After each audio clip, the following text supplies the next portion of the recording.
Hey, what's going on, everyone? Welcome to another episode of About Abroad, where it's my job to introduce you to people who have built amazing lives for themselves in various foreign corners of the globe. We're talking with expats and thought leaders about moving abroad, remote work, visas, and all the fun and practical knowledge that you need to know to follow in their footsteps. If you've ever dreamed of making a life for yourself overseas, maybe working remotely or embracing long-term travel, retiring or studying abroad, or even just taking a peek inside life beyond your borders, you've landed in the right place.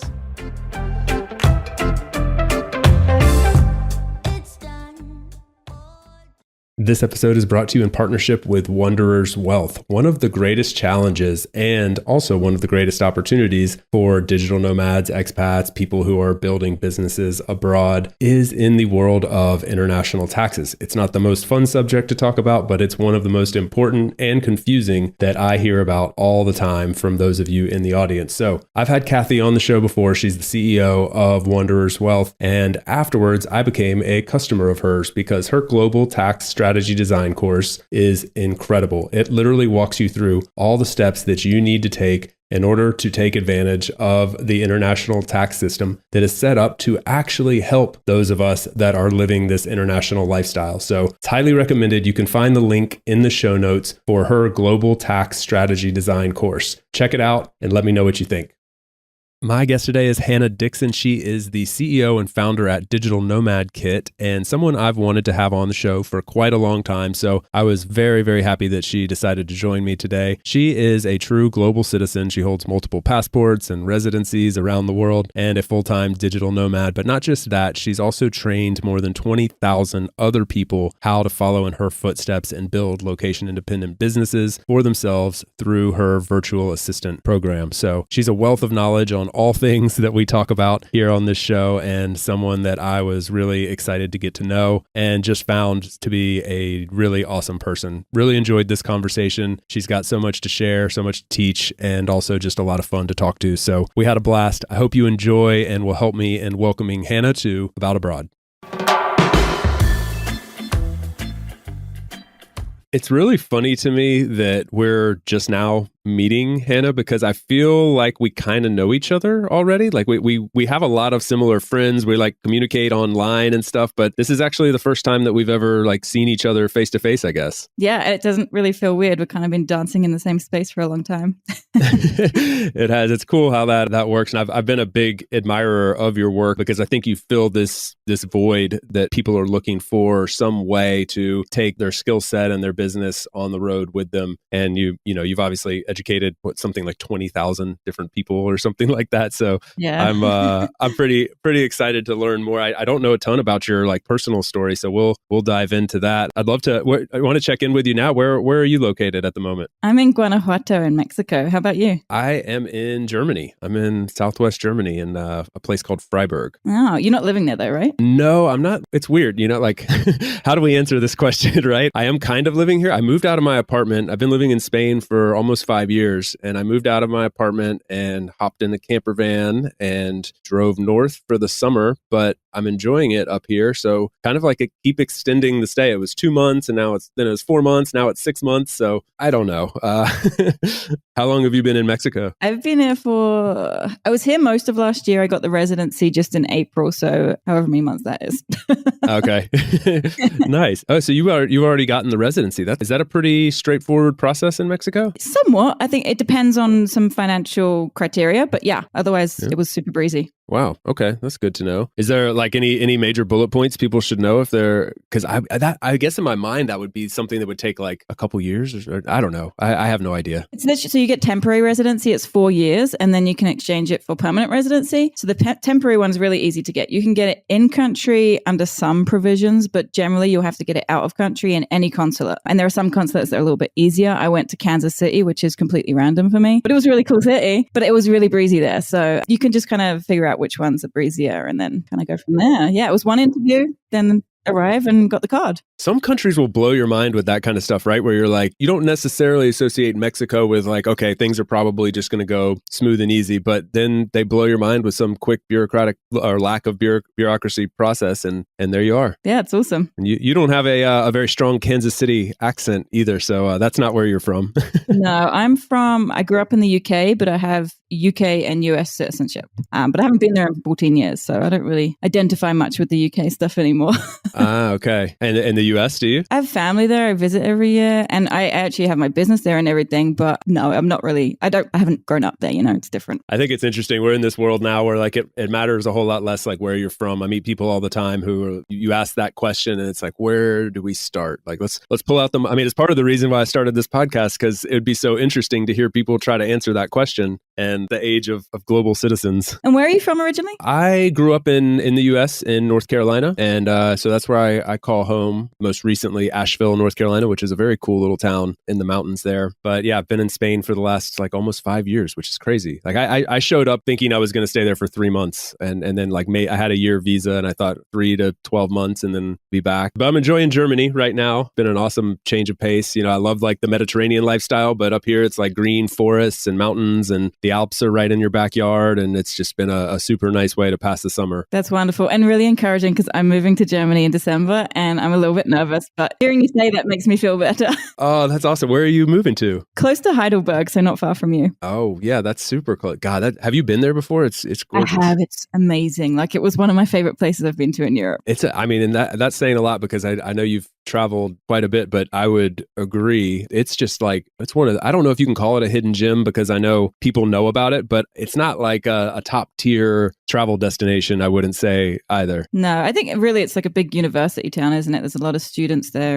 But I think for like the remote work, digital nomad space, no, it's still a hidden gem. Yeah, definitely. I'm kind of trying to find more of those places that like, I'm loving the digital nomad hotspots that are popping up. Like Bali's been that place for a long time. And there's places like Tulum and others, but and now Madeira is on that list. And there's some places like in Croatia, but I'm like hoping as, the world goes more remote and there's more digital nomads, like more of these places are going to pop up. Like maybe a Heidelberg could be just an awesome place, because some of these places, like, like they're amazing destinations to go visit, but you lack a little bit of the community.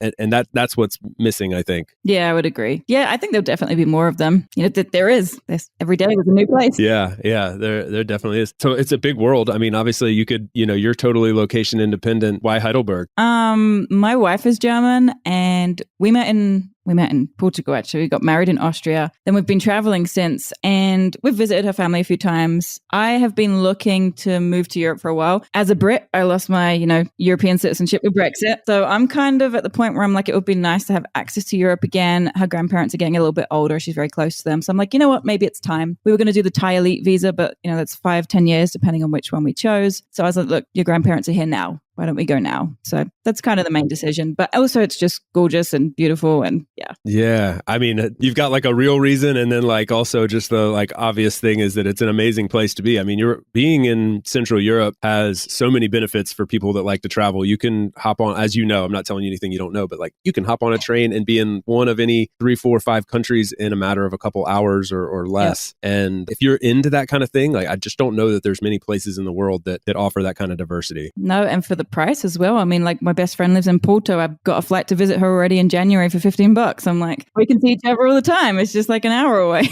Yeah, exactly. I bought like a €9 ticket to Mallorca one time, like from Valencia to Mallorca. It was like 45-minute flight. But I remember thinking like, is this real? Like this seems fake, like I can go visit this place that to me seems like this incredible tropical destination that I probably never thought I would go see. And it's $9. Really? Well, you have to be careful with those. I took a flight once. I booked it months in advance. It was €11, I guess, or pounds, from London to Barcelona. Then when the day came, I was like looking for my ticket, because I'm really last minute with that. I'm like, where the hell is my ticket? I'm looking for my emails. I can't find. I'm searching like London, Barcelona. Like, was it EasyJet? Was it Ryanair? And I finally find it, and it was Nottingham to Girona. Oh, the same thing happened to me. Really? Yeah. Sorry, continue. But that's amazing. In the exact same place. I still took it. I was like, I'm going to take the 4-hour bus to Nottingham. Why not? And it was actually the coolest airport ever.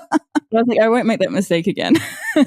That is really funny. So I had like almost the exact same situation flying to Girona, but I thought I was flying to Barcelona. And it was really funny. Like it was early. I don't want to say early days Ryanair. I don't know how long Ryanair goes back, but this was a good ways back. I think Ryanair's come a long way since then. And at the time on their website, when you booked something, I was going from Venice to Barcelona. So it didn't distinguish between the Venice main airport and the Barcelona main airport. It was like an airport way outside of Venice, which was literally like a hallway. Like there was like there was like a snack machine and like 50 people and one person working there in this like really dodgy area. And I was like, where am I? Anyway, from Venice to Barcelona, but it was really this place way out, like an hour outside of Venice that you had to take a bus to, and Girona, which is like an hour outside of Barcelona. And I didn't figure that out until I was getting on the bus to go to the Venice airport. And I had to separate from my cousin. I was traveling with my cousin. We had to go our separate ways. And I had to like rush, get on this bus, go an hour outside of Venice, arrived in like no time. Then I arrived to Barcelona, but I'm actually in Girona. I'm like, oh, now I have to get to Barcelona. And I was the only person on this bus that I rode with the bus driver all the way into Barcelona. And yeah, it was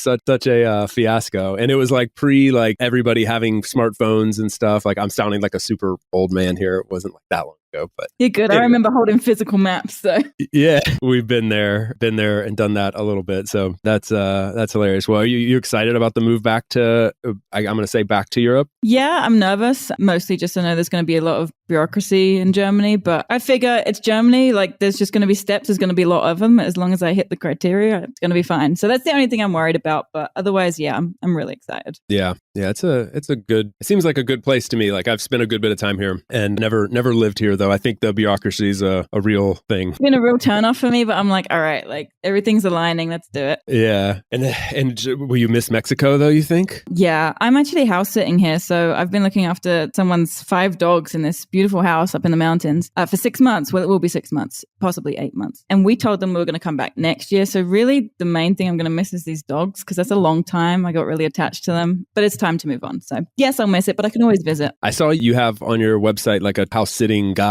that I don't know if you sell it or if it's free, but I saw free. That. It's from friends of mine. So yeah. Oh, that's amazing. I've used like Trusted House Sitters a bit. Is that the platform you go to, or is there any other one? I haven't used any platforms ever. I kind of approach house sitting like I would finding freelance gigs. Like I'll go into Facebook groups, local Facebook groups, and just promote myself and then get referrals. So I'm really lucky because I became friends with these 2 people that started something called the House Sitting Academy years ago, Nat and Jody, and they're kind of like big voices in that space. So I'm really good friends with them. So I just get all these referrals. So I feel really lucky in that respect. And in this area of Mexico, there is a lot of house sits. You know, you've got San Miguel de Allende, we got Guanajuato here. There's so many retirees here and expats who are looking for help with their animals and homes. So yeah, it's just a good spot for it if you do want to go house sitting. What do you look in a potential house sit? Because I think the reason I asked that is like some people would say like that literally sounds like the dream. Like you're going to let me come stay in an amazing place for free and just be around animals, which a lot of people really love animals. I'm a dog lover myself. So like, but there's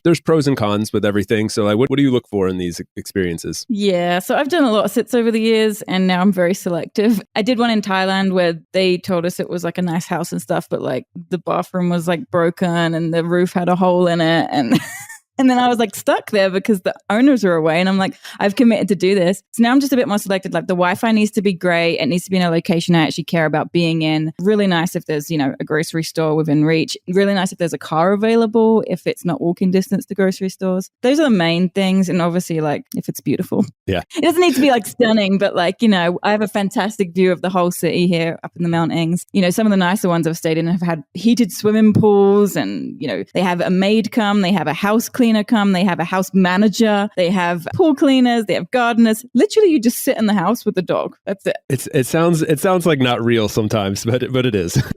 Some of the really nice ones, I'm like, it feels like we should be paying to be here. But yeah, it's really nice. I had one guy actually. He really nice guy here in Mexico. He used to run hotels. He ran hotels all around the world. So he ran his house like a hotel. So I walked in and it was like everything was perfect. Like the towels were like done into like little swans, and I was like, oh my god, what a Sign welcome. me up, man. That sounds awesome. Yeah.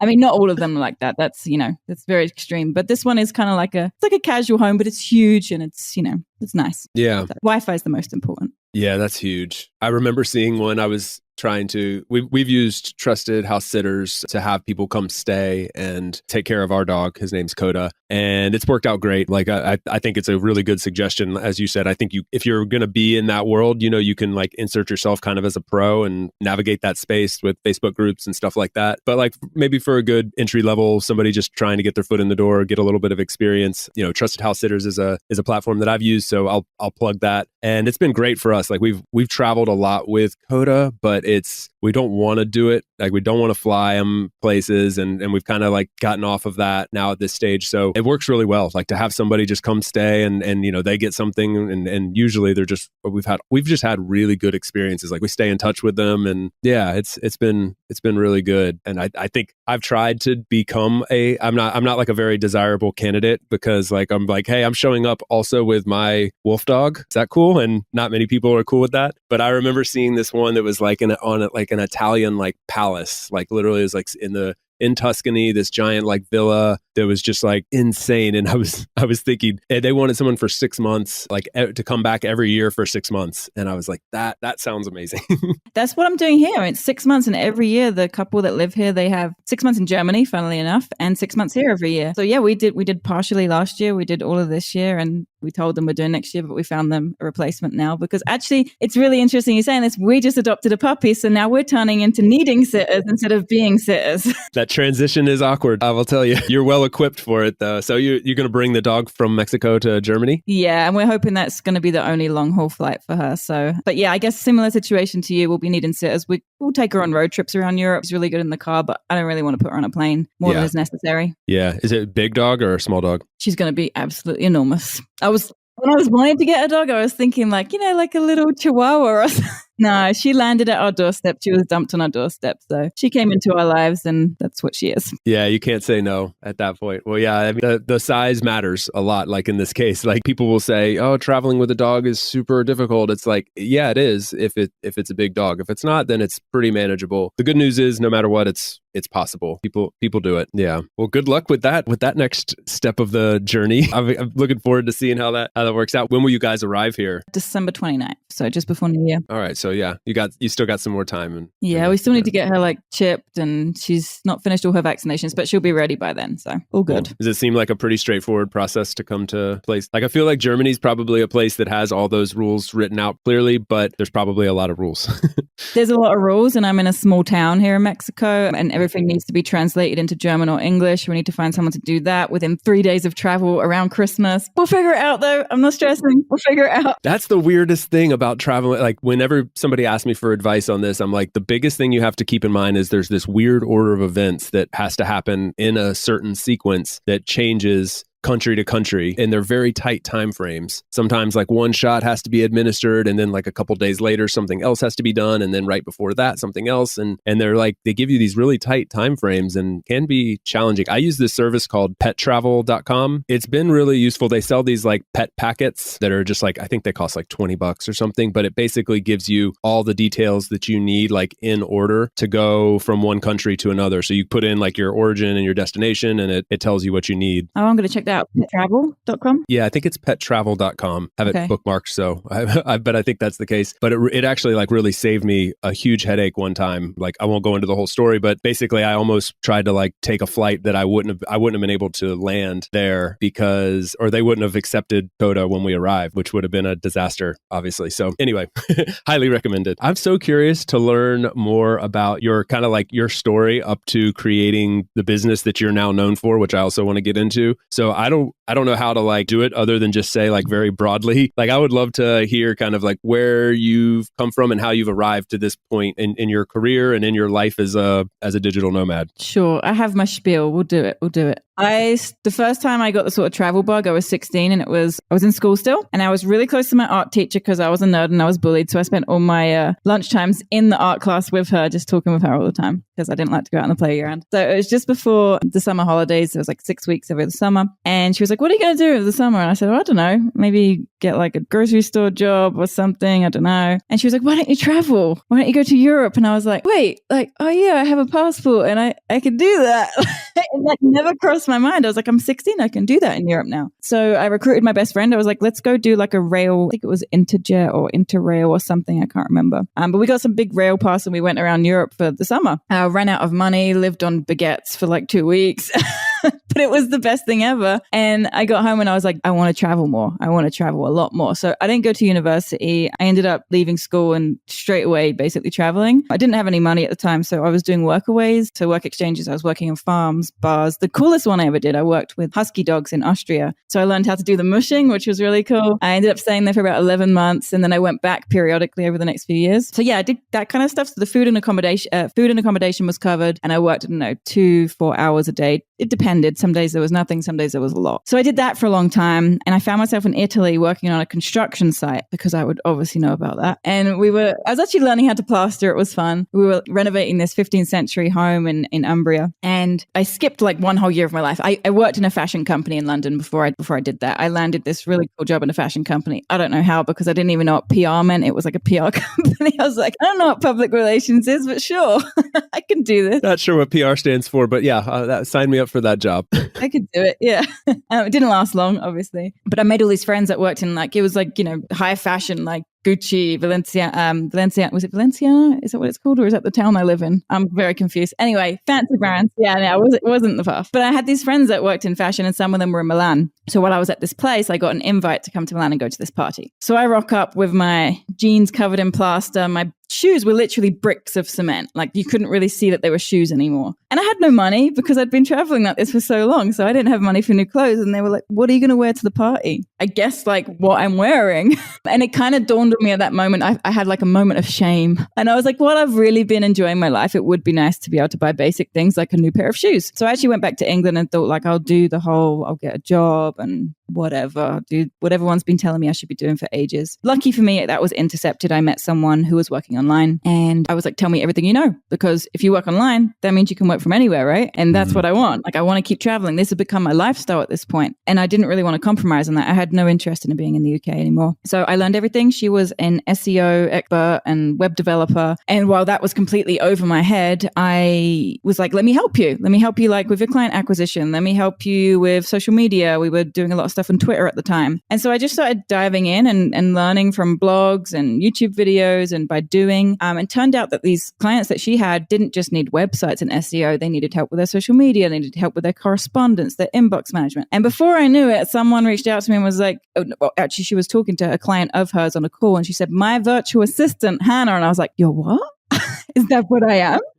I'm honored. Thank you. Yeah. I was like, oh, there's a name for what I'm doing. And then I started realizing like there was a name for like the term digital nomads. I was like, that's what I'm doing. Because we were living in Hungary. Me and this person moved to Hungary for a while while we started everything up. And that's pretty much the very, very humble beginnings. I think my first gig was $5 on one of the gig sites. It took me 3 days. And it was an article that was called, I don't remember the exact words, but it was the 26 best cities to raise children in the United States.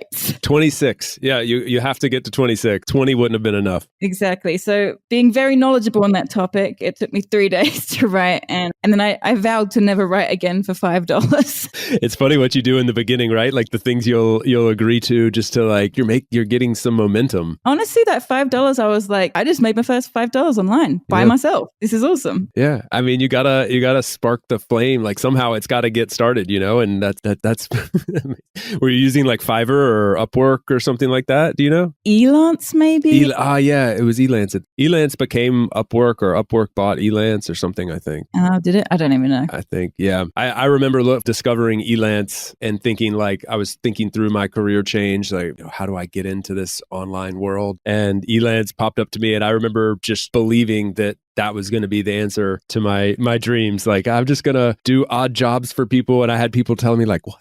You're going to do stuff for like $10? Like, I don't understand. And I didn't end up going down that path. But anyway, yeah, it opened up a lot of opportunities for a lot of people. But I think that a lot of people still don't know how to navigate this space. No, I don't think so. I mean, I don't recommend people using those platforms anymore, but I had my start there and I didn't continue with that. What I ended up doing was actually started getting referrals through basically the company that was my ex-partner partner, Valentina, what she was doing. So some of those clients getting referrals through them. And I started a Facebook group actually of my own, because what I was seeing at the time, I wasn't seeing people like me in the online space. I wasn't seeing queer people. I wasn't seeing many women around. So I started a Facebook group because I was like, I want to meet more nomads that like are a bit more aligned. So I started my own Facebook group, and that started growing, and I was telling people about what I was doing in my career. And that's kind of how I fell into teaching, because I got to the point with the VA business that I was earning between $5,000 and $10,000 a month, like 10 on the high end when I was taking projects on, but a steady 5 every month. And that didn't seem to be the norm for a lot of VAs. So people were asking me questions, and I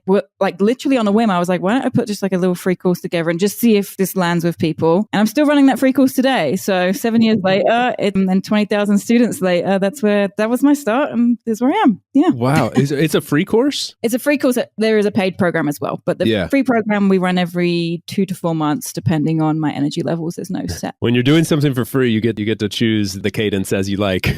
That's awesome. I didn't know you did that for free. I just assumed. I mean, I obviously there's an upgraded version, that people have to pay for, but that's super generous of you. I'm sure it's also a lead generator, but that's really I don't think you have to do that at this stage, but you continue doing it. I enjoy doing it. I mean, it's 5 days. I think that I wouldn't be doing it if it didn't take, like, I have a really good system in place. Now it's taken me time to do that. I have my own team now. I have a system in place, so it's pretty easy to execute. But yeah, it does get people a lot of results, just the free program. So I really like putting it on, because those who can't afford to move on or work with me still get a lot of results out of it and feel inspired to move forward. So that's important for me to give people access to options like that, because I didn't have a clue what I was doing. It's nice to have just an option, Yeah, there's a lot to be said for like paying forward what you didn't have early on. I think those of us that have been like kind of living this lifestyle for a long time, you see the opportunities that are available to people today, and this will just continue to be more and more so the case. But you go, I'm genuinely very happy for those people, and I'm kind of also kind of glad that I had to take my lumps along the way and kind of learn how to do it a bit more challenging. That I had to fly from the outside of Venice to the Girona and figure that out, because I learned a lot along the way, and the same is true with work and all these things. Like you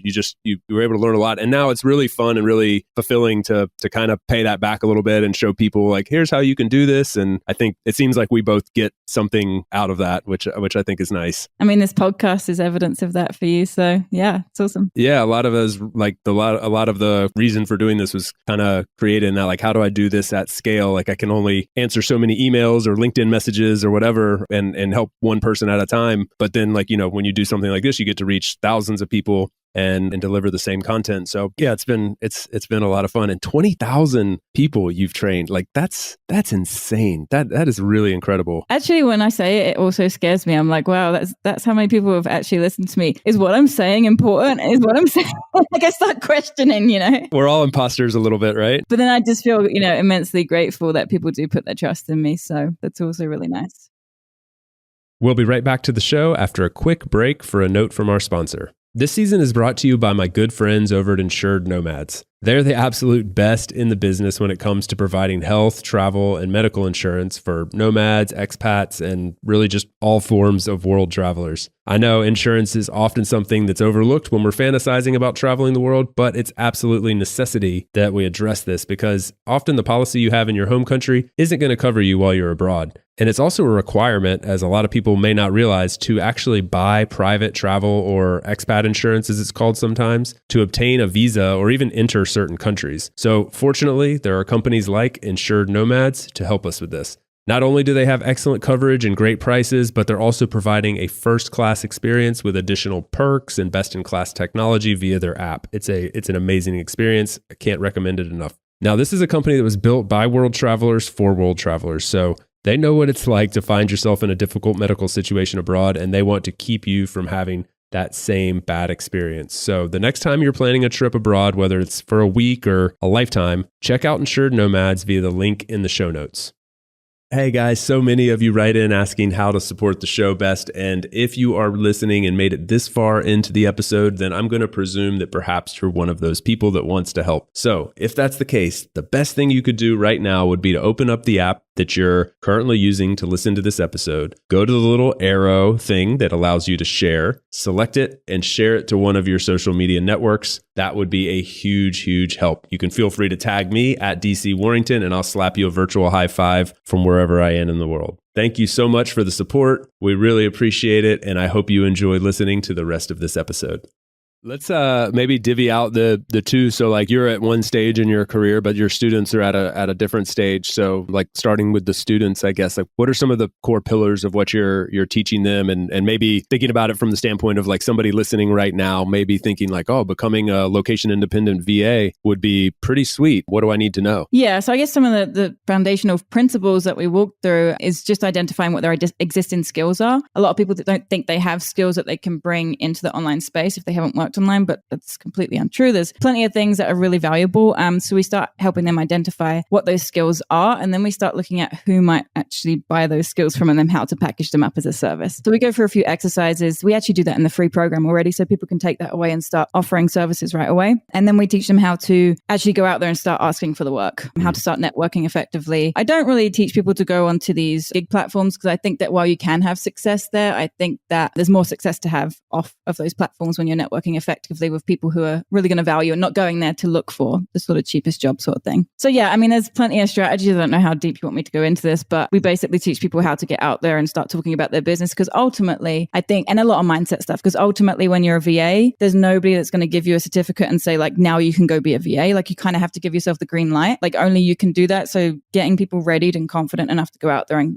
ask for what they're looking for. Yeah, that's such a key thing. I think there's so many people. I don't know if I'd be curious to know if you see this, but I'm in my mid 30s and I meet a ton of people. So many of my friends, people very, very close to me. There's a lot of people, the great resignation is real. People are rethinking what they want to do, and global mobility has become a very important factor for a lot of people. But I think so many of them struggle with, what are my skills that are transferable to the digital world? I've been in X job for 10, 15 years, and I don't know, that doesn't translate well to the digital world. I agree with you. I think that's probably mostly false for a lot of people. And it's just discovering what those skills are and then massaging them, I guess. But do you see a lot of that? Oh yeah, absolutely. I think that's probably one of the biggest issues. People come in and say, well, I don't have any experience. And I'm like, you have years of experience. Let's just rejig it a little bit. That's why it's literally day one of the free program is what we focus on, is that, because it is one of the big things, maybe the biggest thing that people come into this concerned about. So yeah, I would agree. And then what? So once they go through this, what does a day in the life of a VA look like? Because I mean, I guess it can span the spectrum, but what do you see people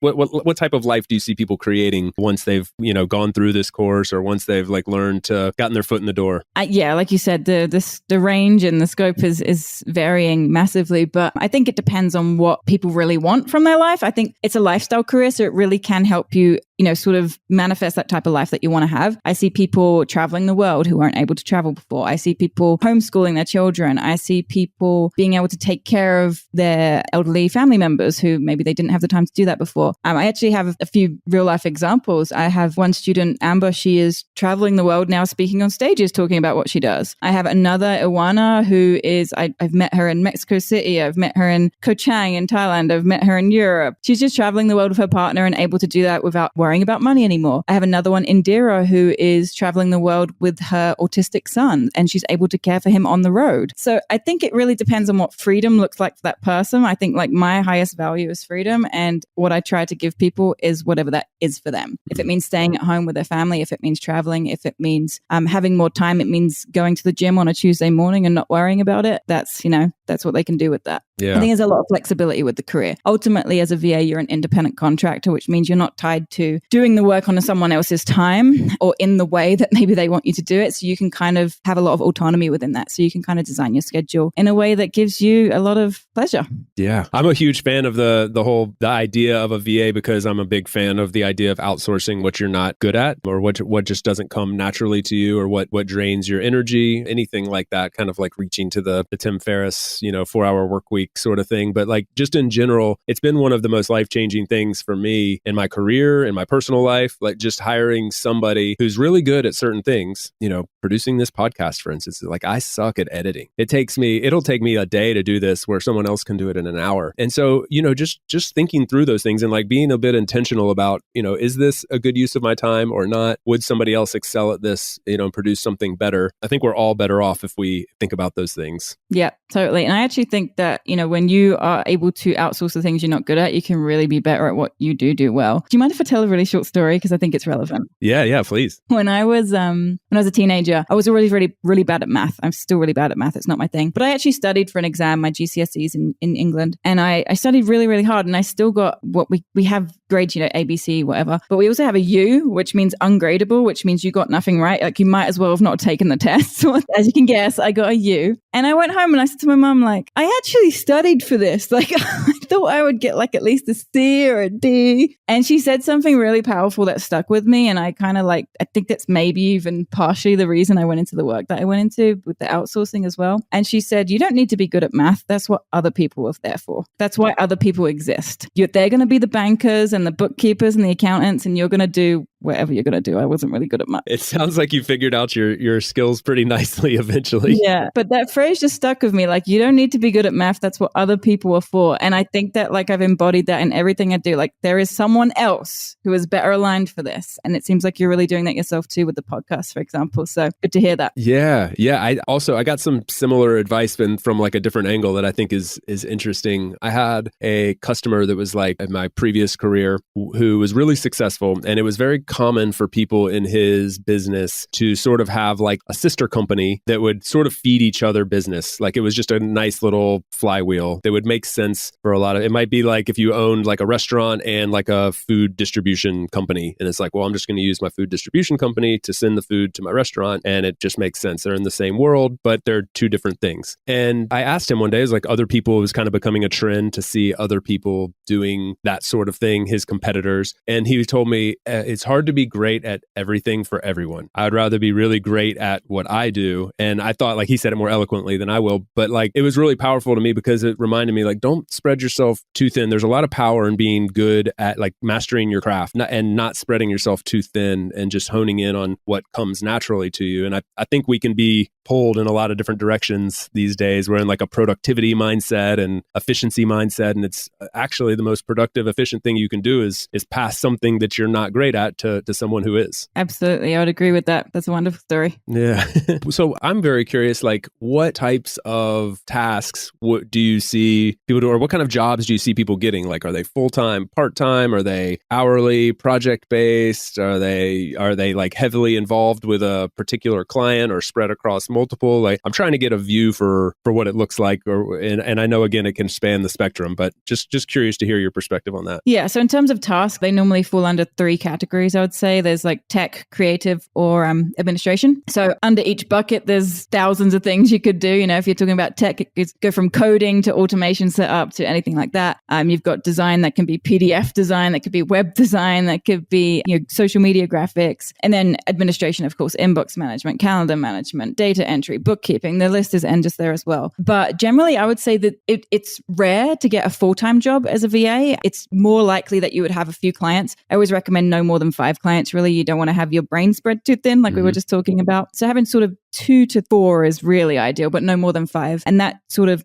bulks the income up. So let's say that you got 5 people paying you $1,000 a month. That's a really nice, healthy income for a lot of people. And I'm going to talk about, what did you say before you said what the days look like? Yeah, I guess. Yeah, maybe I don't even remember either, so don't feel bad. I'm more fascinated by the answers because I'm starting to put together what the day in the life of the student looks like after they've graduated. And yeah, I think that paints a good picture. I guess one of the other things as well is if you say you have 3 to 5 clients, chunking your time out. So maybe on a Monday, you only work with client 1. Maybe on a Tuesday, you only work with client 2. Maybe only in a half day on a Wednesday, you go back to client 1 because there's something that needs doing on a Wednesday. So it's really, you can break it up that way as well. So it's really clear for the client when you are available to them. And it's really clear for you what you have to do without your brain having to be on all these people's businesses all at once. So being really clear around the boundaries about when you're available is something else that a lot of VAs do that I do recommend. But yeah, I'd say that's probably a good sort of overview. It is. Your motivation was travel. You and I share this strong desire to have location independence. It matters to us, and it doesn't matter to everybody, and it matters to people on different levels. But for you and I think that was kind of my goal. My purpose was I just need to find whatever it is that's going to give me location independence, and I'm willing to make sacrifices in other areas to get that, and that's fine. But I guess that's not the case for all your students. But do you see that as sort of a red thread, the travel, the location independent, content, the digital nomad. Is that something you see a good bit? Yeah, for sure. I think also, I mean, my business is called Digital Nomad Kit, so I tend to attract the people that want to do that and naturally. But sometimes, yeah, like it looks really different. Some people, they don't necessarily want to travel abroad. We have a lot of people in the United States who want to do like RV life and they want to sort of travel in that way. So yeah, but I would say that's definitely the main sort of theme is just location independence and how it actually manifests for them will be different, but having that location independence is really important to them. Are there any downsides? Like, are there any, like, we don't have to necessarily say horror stories, but like, what are the red flags or the reasons someone may want to filter this out as potentially not a good fit for them? I think one of the things that people need to recognize is that you do have to deal with your own taxes, your own healthcare, your own bookkeeping, sourcing clients, sales conversations. You wear a lot of hats when you're a virtual assistant. You become a business owner essentially. So if it's something you don't want to do, then that's, obviously a red flag. You might want to go into a remote job instead. But then again, there's also different situations. You could become a VA for an agency where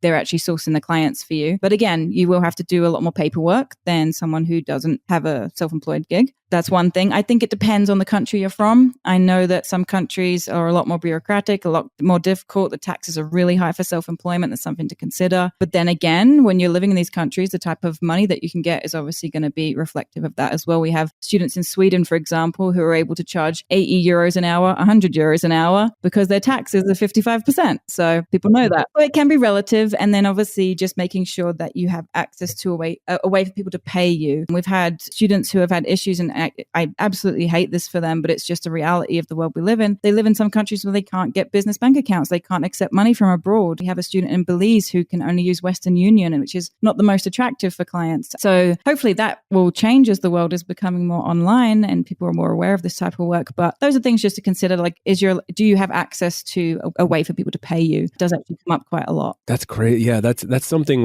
you tend to take for granted, right? Like, I mean, there's so many tools out there for international money transfer, and but the fact is you have to have a place for that money to be sent, and people from a lot of Western countries will not realize that like that's not possible in a lot of areas of the world. And we're incredibly privileged to have access just with such ease. So yeah, just something to consider. And I guess another one would be maybe it can be a little bit lonely, I guess, if you're starting something on your own, which again is why if you work with me, you have access to a fantastic community. So, or if, you don't work with me, find some buddies to do some online co-working with, or just check-ins, or find a little mastermind group, because that could be really, really helpful on the journey. You know what's really cool about your story? I wonder if you reflect on this, but you mentioned kind of in your like childhood, high school, that kind of thing. Like you said, I think you said, I was a nerd. I stayed inside. I didn't want to, like it didn't sound like you really had like your tribe. And I think a lot of people associate leaving, moving abroad, traveling. You hear people all the time, like detractors of it, say like, oh, it's lonely. You'll be all alone. You'll leave your community. And it seems like for so many people that I meet, especially I think for those that didn't have their tribe growing up, like you've really found your tribe in this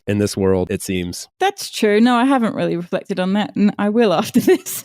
But yeah, no, you're right. I think I've been very intentional about creating like a meaningful and powerful community around me. And I really tried to facilitate that for others as well. So yeah, that's interesting. Yeah, I think we're pretty quick to like dwell on our failures and dwell on the things that, we don't like about ourselves or whatever. And we very rarely like set back and be like, man, this is pretty awesome. Like I stayed inside from the playground with the art teacher because I was afraid, like I didn't have anybody around me. And now I have teaching 20,000 people around the world and living location independent, have communities and teaching people how to create communities. Like came a long way in that regard. And I think it's really awesome. That's true. And actually, now you're making me reflect even more. I'm actually going to go back to the UK next year to facilitate a class reunion. And I'm like, who would have thought that I would be the one managing that? Yeah. I mean, it's a growth thing. Like we kind of like stretch and grow throughout these experiences. I mean, it's probably super corny and cliche to say, but like I think travel and spending some time outside your comfort zone can kind of help you find your comfort zone in a way. Mm-hmm. Absolutely. I would agree with that. How has that looked for you? Like, do you feel like you found a different type of community, or what's your community situation? Yeah,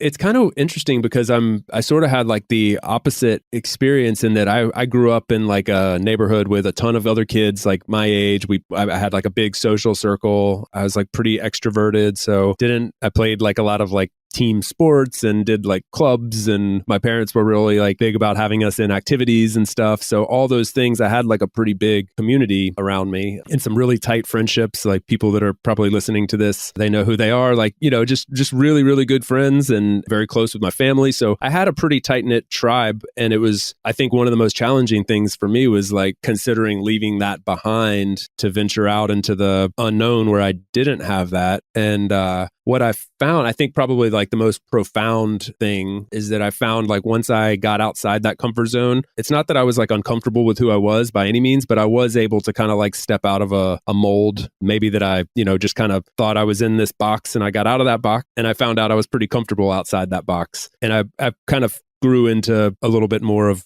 who I really, really wanted to be. So yeah, I think that was, it definitely took stepping outside my country, getting outside these groups and like, meeting people from other corners of the world to learn new ways of thinking and expand the horizon, so to speak. Mm-hmm. Yeah. And I guess like you said, it is kind of cliche, but it is true that when you're traveling and you're meeting, I think it's really the people that you meet along the way, and expanding your, scope of what's possible is really what changes you as a person. In a good way, in a very good way. Almost always in a good way. Like I meet very few people who have these experiences and come back like, having regressed. Ed, it's been some of the most rewarding, as I do have these like amazing tight relationships that will be lifelong friends and family that I'll always be in touch with. And at the same time, like I've been able to connect with people around the world from so many different cultures and learn so much, about their individual places, but languages, customs, just different ways of thinking. Like it's been so incredibly enriching and rewarding. And there's just no way you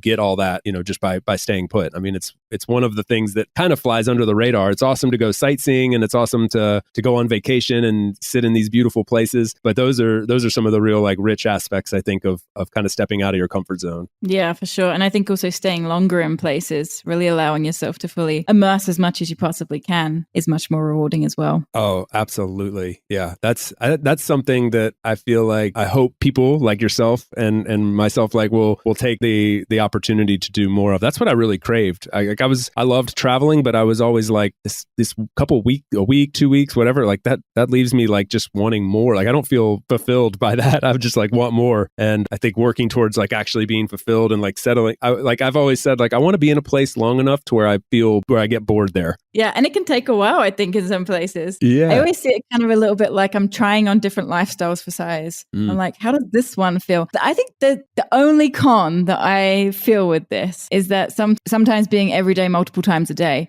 I just get a flashback. I'm like, man, I could be sitting in a reggae bar on an island in Thailand. Like, I miss that Hannah. Or like, I miss Hannah on a road trip in America. I miss Hannah living in Guatemala. I miss, and because it's not that I'm different in those places, but it brings out different things in me. And I miss them and I miss those aspects. And then I'm like, man, I just have like perpetual FOMO, be everywhere, but I'm here. So sometimes I struggle to be present. So that's something I'm really working on right now. But yeah, that's probably the only con. I wouldn't say it's a bad con because I could just jump on a flight. Yeah. You're totally speaking my language right now. This is when you said multiple times per day, like my wife and I have this conversation probably with every single meal. Like we're just like the FOMO is so real. And I mean, this is a great example. Like we're up here in Germany in the Black Forest, like green, it's mountainous. It's literally exactly what we wanted, a break from like the Mediterranean lifestyle and the heat and the arid landscape and the beach and all of that's beautiful, but we wanted something like the opposite of that. And like a couple months in, we're like, I mean, you see these pictures of these Greek islands? Like that looks pretty cool.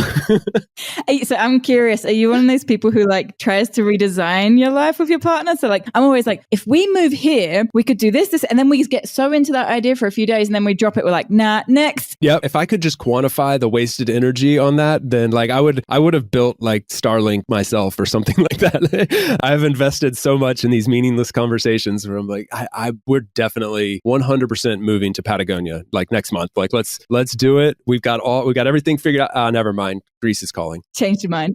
I don't think it's wasted. I think dreaming is never wasted, and that's really what it is. And having someone who's really excited to do that with you, I think, is really cool. It does make it all the difference in the world. At least you know you're not the only crazy one. Yeah, because friends and family are like, yeah, you won't do that. I'm like, let me dream. And they also don't want to hear about your FOMO. They're like, shut up. Like you know.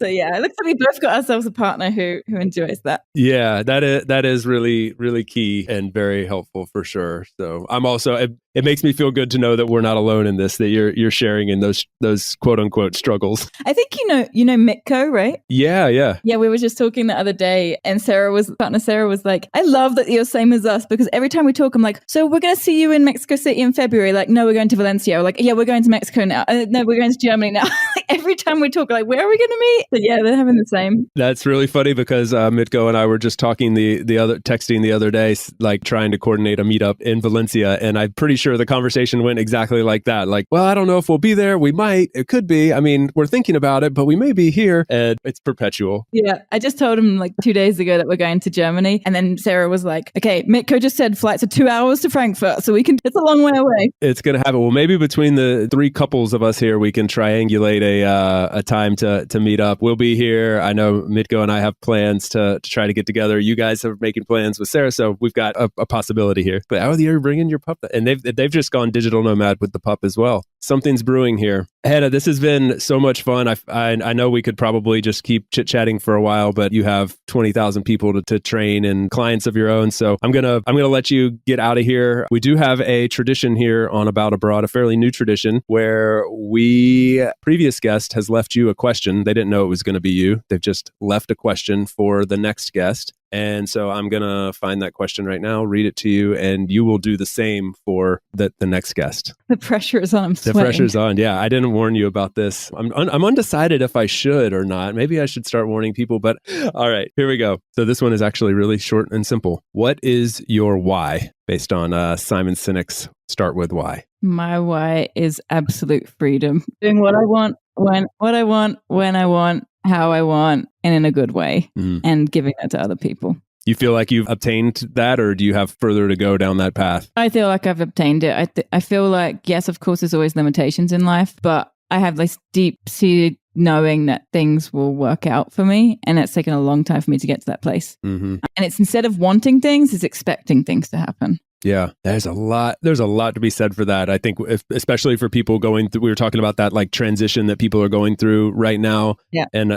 one of the most intangible and seemingly useless bits of advice someone might get right now, but I swear it is useful, is figuring out your why and then putting that at the center of everything. And just, if it's location independence and flexibility, put that at the center and then figure everything else around that. Yeah. Everything will fall around it once you believe that it's possible for you as well. Yeah. And start expecting it, not just like praying and wishing for it, but like expect that it can happen. And then if you want to be a VA, you just go take Hannah's course and then that will get it there for you. On that note, where can people follow along and learn more? We'll place links and social handles and all of that in the show notes. But while people are listening, we should mention that for them. Sure. Digital Nomad Kit, that's KIT, Digital Nomad KIT, .com, or on Instagram or anywhere. That's my name everywhere. You can find all my stuff. Nice and easy. Awesome. Thank you so much for taking the time. This was a lot of fun. I do hope we can triangulate that puppy meetup and puppy nomad meetup. We'll have to come up with a cool name for that. Thank you so much, Hannah. This was great. Thank you for having me. It was great. Thank you.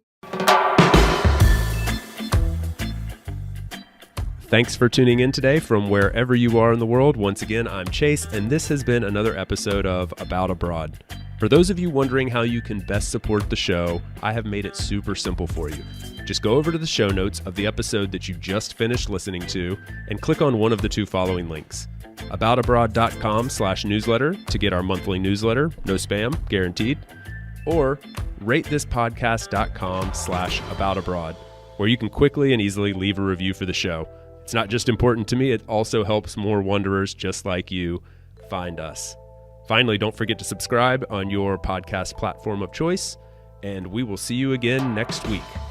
Thanks again. Hasta luego, amigos.